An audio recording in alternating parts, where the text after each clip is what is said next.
Takeover. Hi guys, my name is Thando and I am Balisekina's. Disciple.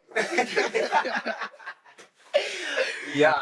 Yeah. It's guys, sorry. I'm kind of nervous. I can't lie. It's my first time doing this. I'm usually behind the scenes, so it's going down. But how do you guys feel that you're here? Well, let me introduce myself. Um, uh, my name is Donna Rabo Short Hloni. My brother. Oh. Well, Sandanam Malang. I go by the name of Ntsako Rasport, but they call me Mati. So yes. Yeah. Oh, that's right. Yeah. Okay, guys. So the topic for today is the difficulties we face as teenage Christians. Mm, Yeah, right. yeah. It's a lot. It's hectic. You know, and I feel like people low-key underestimate it. Like they really don't know our struggles. So today we're gonna voice out. Yeah. Yeah. Yes. So I have a few questions that we got. Are you guys ready to answer them? Yes. Get Yeah. ready. Yes. I was born ready. Get ready. So number one says, to those us who have lived a sinful life and are now in a godly way, how do we maintain personality and lifestyle, like not turning into a nun upon salvation? Aye. Mm. Hmm. Mm. Hmm. Who's your next time? Okay, you may start. Well, my take on this question, I would say that we should not make Christianity a religion, but it should be a lifestyle. Meaning that your daily devotion, like meaning that and when you're at home and when you're outside, you don't live a double life. You have the same life. You have one life. So yeah, that's my take on that. Yeah. And then what's your take on it for me? It's been difficult. Basically, it's a journey that I feel like most of us kind of miss it in some sense. It's difficult maintaining that. Guys, it's not easy. Trust me, it's not. But it comes with obedience and being disciplined, honestly. Yeah, and understanding that, in those imperfections, God is God. Just eventually is gonna make you perfect in some sense. Yeah, that's my take on it. I hike, you feel like it depends on the view you have on God. I feel like you need to come to a point where like my personality is the way God has created me, but it should be according to the glory of God. So I feel like that's how you maintain your personality, is that you come into like an encounter with God and say like, okay, I am like this, but how can I use it to glorify God? And then lifestyle, I feel like it is mainly on the Bible. So it's very important to read your word, and it is very important to know what the word says about living a life as a Christian. So your devotion really plays like an important role in the journey of it all. Yeah. And having a relationship with God and like loving him, and accepting who you are. But obviously some things that we face as like normal people, Yeah. They pull you away from the principle. they Yeah. really do. And I feel like spending time with God, you get to know what he doesn't want and you get to know what he wants. So yeah, I feel like that's how you can maintain it. You know your word and just spending time with him, accepting that, you're not perfect and you really do need him in jail. Yeah, I feel like it's the spending time with God that really gets us to maintain it like strongly. Okay. Yeah, I mean that um when you love Jesus, you follow his commands. Yeah. And it will be like super simple, like very simple. Well, No, like I mean, on that one. I mean the On that desire. The desire. It's not gonna be the Mhm. You remember that TikTok that said, "What is it? I don't expect you to be the man of the match every week." Yeah. But it's Desire. It's the desire. So yeah. Yeah, we don't expect you to be the man of the match every week, but it's the desire. It's the desire. Okay, number two. How do you navigate early discipleship? I'm talking the 1-2 disciples who won't always connect to cell or prayer, like those tough early days. Yeah. How do you deal with like rebellious disciples? Honestly, I've seen it with my leader as well. Honestly, like the first year actually when we like got into that open cell, blah blah blah, and first time being on cell and seeing that the only three of us out of seven, I think it's 60, 65, 64. 6 out of that 65, only 3 or 2 joined. And I'm like, how is this even possible? Then there was this other day, me and Ntsako asked her, how does it feel to just, see only 2 people joining cell? And he was like, no, it's a matter of understanding that God works through us in different ways, and his timing is perfect as well. And yeah, man, honestly, I was like, oh, if it was me, yo, God, God. But yeah, it really taught me a lot, because now actually starting my own self, I'm seeing it happen, but it's a matter of understanding that, God's timing is perfect with these people, so I have to be patient with them, even when sometimes it's painful. Like, yeah, but yeah, Indeed, indeed. I do relate because of we've just started ourselves recently. yeah. Separate cells. So yes. Recently. Recently. You are lying. So already on myself, I have 7 people. Guys, Yeah. On my cell, wait. it's 6. Before we jump into it, Okay. how old are we? Yeah. Wait, no. Like, let's realize that you guys have a cell with 7 people. How old are you? I'm 18. How old are you? I'm 17. TVT. That's crazy. It is. That is It crazy. is. Trust me, it is. It is. Okay, sorry. I just needed to. And honestly, guys, it's not easy. It's not easy. Being a leader requires you to be always available, regardless of how you're feeling. But these past few weeks, honestly, have been so crazy. Last week, I didn't. I'm confessing now. I couldn't do so, but under circumstances, then yesterday, this past Wednesday, honestly, I didn't have some because of, network problems, and I told Ntsako that, honestly, at this point I feel like I'm being attacked, but it's fine. Gonna pray about it. But yeah, I've been talking to my disciples like personally, so and yeah, things have been going great. But Yeah. So yeah, as you were saying, Hloni, you need to be available. As we know, Pastor Bird mentioned that the greatest ability is what? Availability. Exactly. Okay. So yeah, when was it? I believe it was last week. I texted our leader. Yes, our leader that. Oh, hey, wait. yeah, It's actually guest, ne? Is it guest? No, not guest. But I would say he's in the podcast. He's and my leader's on the podcast. So we're actually replacing our leaders. Yes. You see the power of discipleship, guys. Lalela. Listen. So yeah, as I was saying, Ori, I asked him, Ori, how do you do this? Because of, as Hloni mentioned, that only 3 joined out of 65, 63. So it was like, to me, young man, welcome to discipleship. I was like, oh, okay, now this is real disciples because of I tell this gents to set an alarm because of I know we tend to forget because of we have so many things, school, chores, etc. That so that they can remember to join. When the alarm hits, they join. Unfortunately, only one joins, or even none of them joins. But in the midst of it, it taught me patience and consistently and discipline. Meaning that we're not doing this for us for our own pleasure, etc. That, but we're bringing it for the kingdom of the Lord, to enriching the kingdom of the Lord. It's like we are not adding disciples, but we want multiplication. Yeah. So yeah, that's. I mean, it's just reminding me of this other, when was it? Oh, sorry. Sorry. Yeah. That I remember. I think my leader or someone, I don't quite remember. They said the goal is not to fill up yourself, but to actually see people coming to salvation. And I saw that as an eye opener, because as like catering, how can I put it?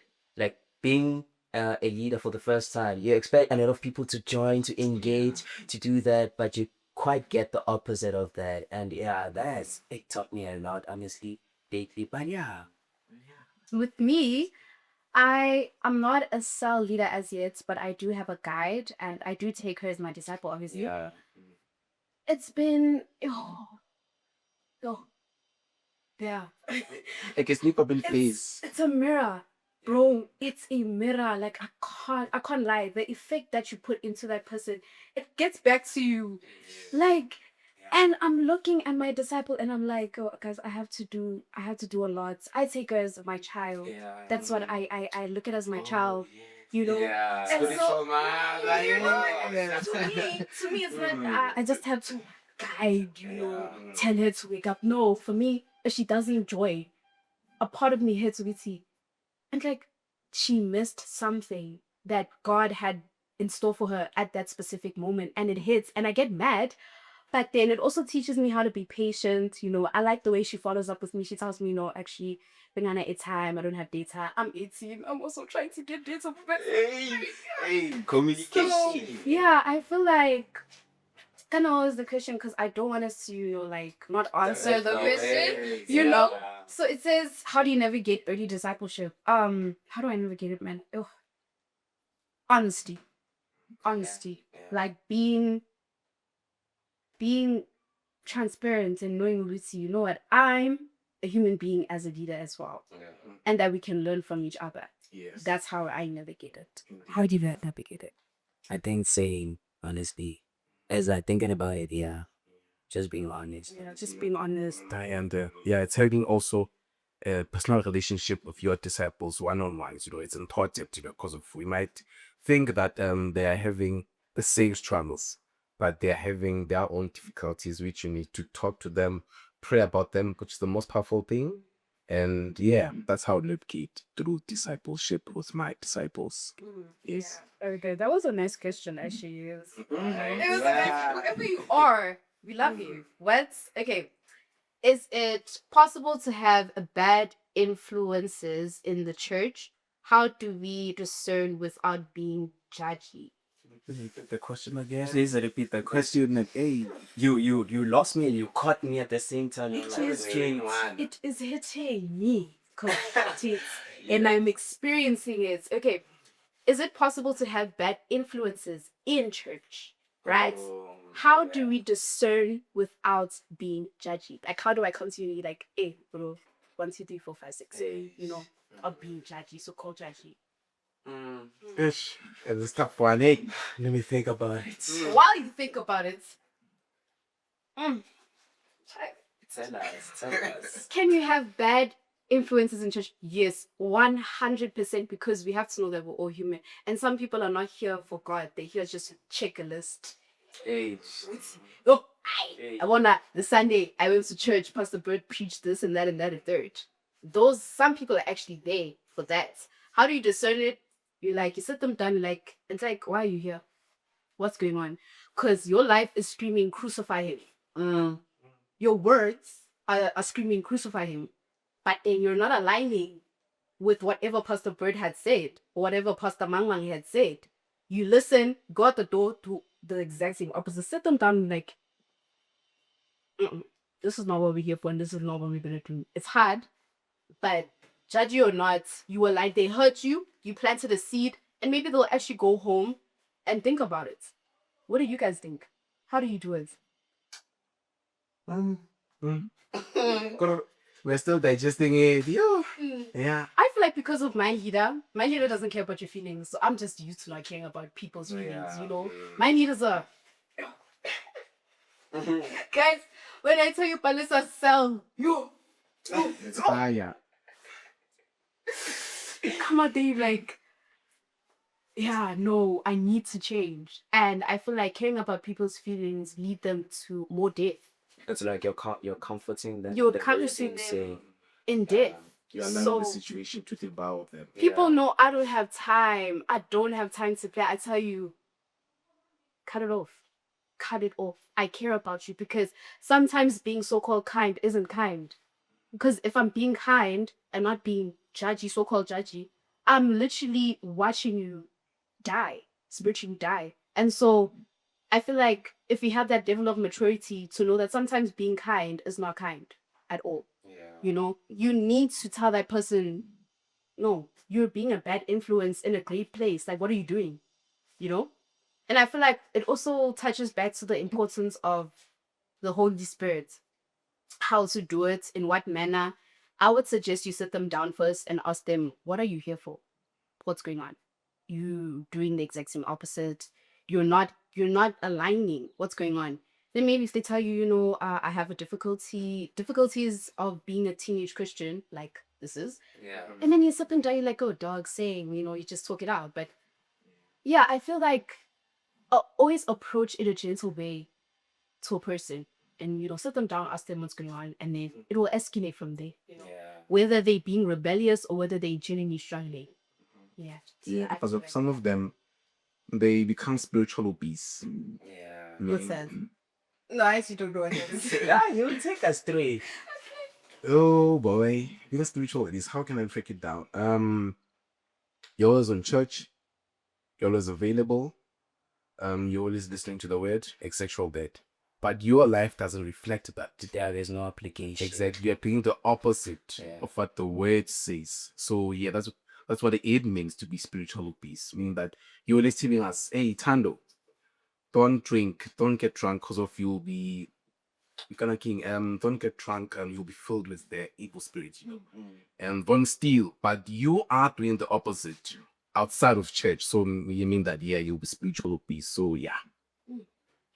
Yeah. It mean, what does it say? Faith without work. That's why. Hey, yeah. But yeah, how do you come off as not being judgy? Personally, I'd say please be gentle, guys. Be gentle and sit them down and like, what's going on, dog? Like, you smoking? Kind of what's this thing, right? You smoking chew? You're swearing. You're being a bad influence and you don't care. Like, And then, what's going on? and they take correction as condemnation. I'm like, bro, please open your eyes. Open your eyes. Hey. Because of Oh, this also like it's kicking. Remember what Pastor Shanae said? We heard it like dust off the. Oh yeah. yeah, If they don't receive this, yeah. keep it moving. Keep it moving. Keep it moving. Because of if the people that you're surrounded with, they don't tell you the truth, they are not really your people. Yeah, they are not. Yeah, because of a person who loves you will tell you the truth, no matter how much it may ache your heart. But at the end of the day, they will know that I've told that person the truth. Or, hey, my guy, you shouldn't be stealing at church. We know that at home, we don't have 1, 2, 3. But what does the Bible say? Proverbs chapter 3, verse 5 to 6 says, it says that trust in the Lord with all of your heart. Never let on what you think you know. Remember the Lord in everything that you do, and He shall show you the right way. Meaning that don't steal. Trust in the Lord. Hey, when I get home, I'll get food. That's you putting your faith into the Almighty, because of what we know. He's the source of everything. So to answer the question, I would say that, as you've mentioned, to sit down with the person, tell them the truth, and make them understand, your perspective and how to apply the truth in their life. Yeah. And it just reminded me of Psalms 27, verse 1. I don't remember the scripture, but it says that God is a provider. So why should you need? So yeah, man, honestly. Yeah. Yeah. So we can all agree how you decided is she needs to be honest, sit them down and, open their eyes. And if they don't open their eyes, you dust your feet off and you move on. There's somebody who's actually willing to hear you out there. There's somebody who's willing to sit down and be like, you know what, for me, Ntsako, you're right. Speaking about that, you remind me of a scripture which is found in the book of Proverbs. I forgot the chapter and verse, but it says that never correct coincident people, for they will hate for it. But if you correct people who have faith, etc., that they will respect you for it. Meaning that if you tell that person once or twice and they don't do the same thing, now it's in their hands.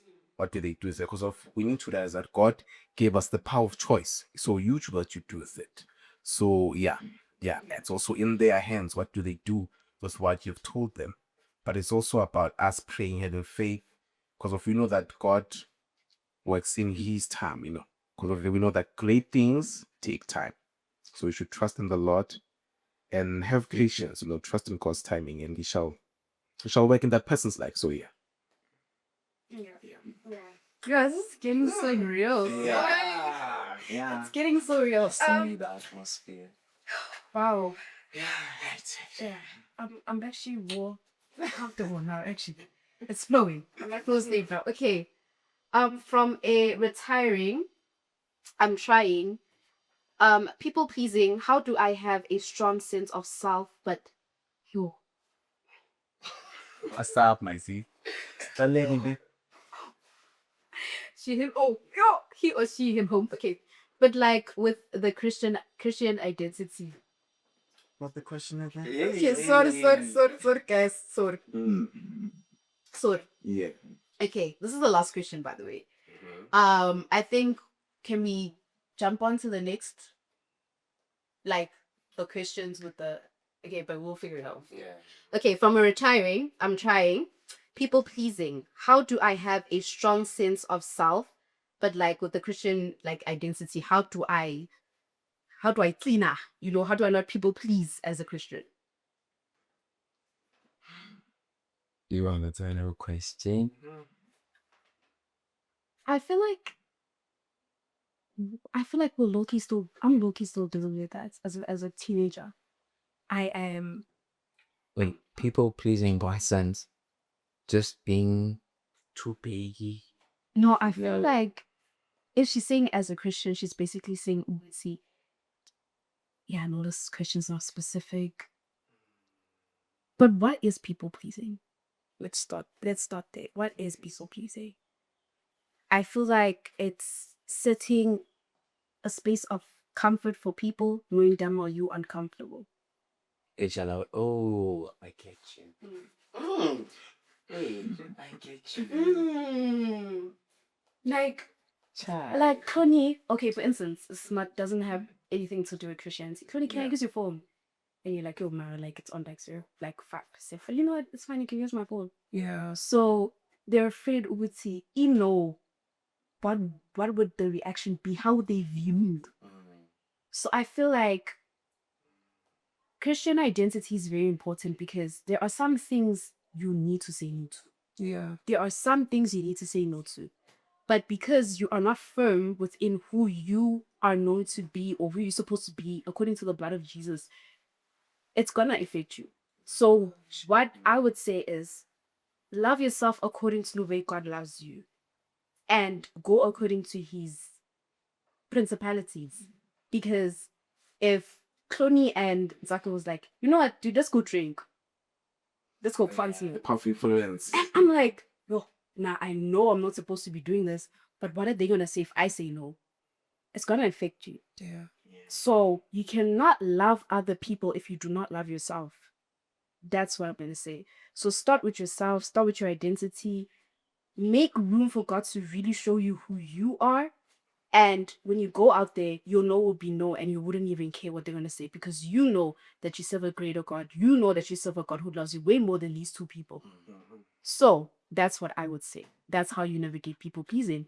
And it's very important because there are, hey, guys, the enemy really works through, he really speaks to unbelievers. He would send you friends that you really love, but then he would influence you in other places. But because when you're still shaky, Ish. Shaky. so now Oh. you're still shaky. Guys, like I said, sometimes being kind is not kind. Because it all happens here. What's your intention? Are you saying no because you want to hurt them, or are you saying no because it's good for both you and them? You see, a no doesn't mean negative. A no means what it means because of its intention.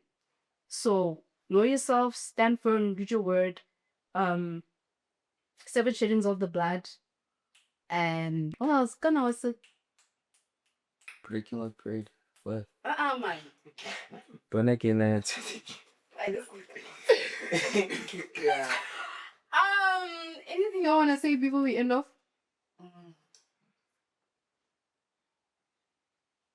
Honestly, Mm-hmm. true. Like to actually think about that, honestly, I've seen it with a lot of people. They find a lot of connection with people that actually agree. How can I put it? Now, let me rephrase my question. if yeah, I feel like what I'm gonna say is the very same thing that you say, but in a different way. Yeah, different. Because now there are people that actually like desire to have connection with everyone. Like when I say jump, you wanna jump, you know, and it's like you're pleasing me in that decision that you took. But the advice that I would give the person is actually to disconnect to connect with God. Honestly, to disconnect to Let him cook now. Let him cook now. because it's really important to set boundaries in friendships and cutting chop chop understand. So yeah, I feel like it's really important to disconnect to connect with God, yes. yeah. It's so what I would want to say is one desire. I'm just gonna take it there. One desire. Desire. It's the desire. It's the desire. Anything I like to add on? No. This one, you've explained it well. I'm out of words. I'm also shocked. I'm also shocked about how the whole Ntsako. You're out of words, but yes. Yes. He's out of words. Okay, guys. We'll see you on the next episode, answering more questions at the end. See y'all later. Bye. Bye. Bye.